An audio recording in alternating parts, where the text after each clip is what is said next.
Mike Joseph standing by as he's got a couple of terrific student athletes from Lafayette College. Here's Mike. Well, Gary, every week I get the chance to sit with student athletes that make significant changes here on the Hill. And today I have Ellen Colbourne on my left. Ellen, great to have you here. Thanks for having me. And on my right, I have Rachel Bird, obviously another terrific student athlete. Great to have you here as well. Thank you very much. Thanks for having me. You guys just recently got back. I mean, you drove back, you got here at 5 o'clock. You were at the United States Naval Academy Leadership Committee. Ellen, let's start with you. Tell me something, some takeaways you had from that. It must have been an incredible experience. Yeah, it was really awesome to be with leaders across the nation and in other countries. My biggest takeaway was the first speaker we had, John Foley. He opened up the conference, and his main point was glad to be here. And he showed us some videos of him being on the Blue Angels, and they all said glad to be here, and it was a big takeaway for me. Wow, that's unbelievable. He was an actual Blue Angel pilot. Yeah, he was. It was pretty awesome. That would be unbelievable for me. Let's talk, Rachel, same thing for you.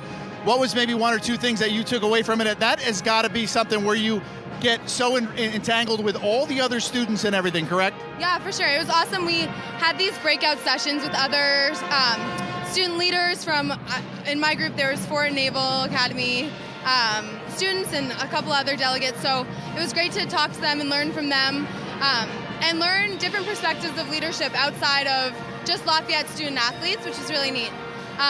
Probably my biggest takeaway from the speakers was on the second day there was a panel and somebody said you need to be ready not to rise to the occasion but to sink to the level of your training. And I think that's pretty applicable, especially in our sport. You know, we have to have our training environment be one that's really strong, that will prepare us for competition so that we're not trying to rise to the occasion and rise to the big games, but instead we can fall back on good training and preparation.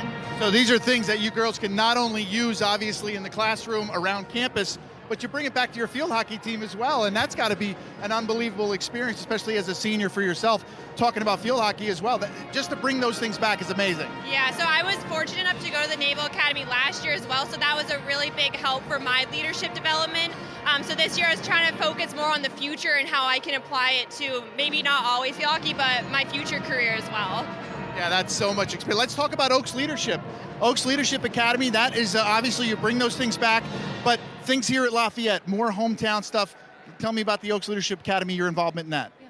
Well, the Oaks Leadership Academy is fantastic. I've been in it for a year and I guess a half now, and Greg Shelley is amazing.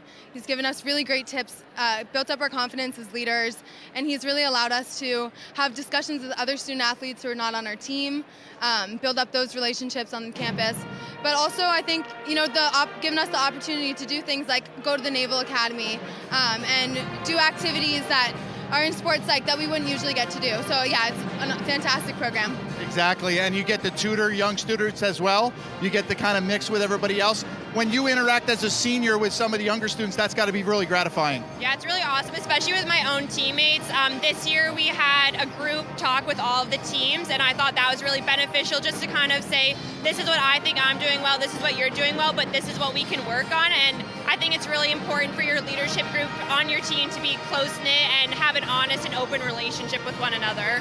Now you're going to be a senior. Give me quickly future plans. What do you plan on doing when you're out of here in a couple months? Yeah, so as of now, I'm moving back to Canada, going to move home, spend some time at home with... You're both from Canada? We are, yeah. So I think it'll be good just to move back to the West Coast for a bit and kind of figure out from there what exactly I want to do. That's awesome. And you have one more year left? I do. And tell me a little bit, you had a pretty good season field hockey. What's that going to be like for next year?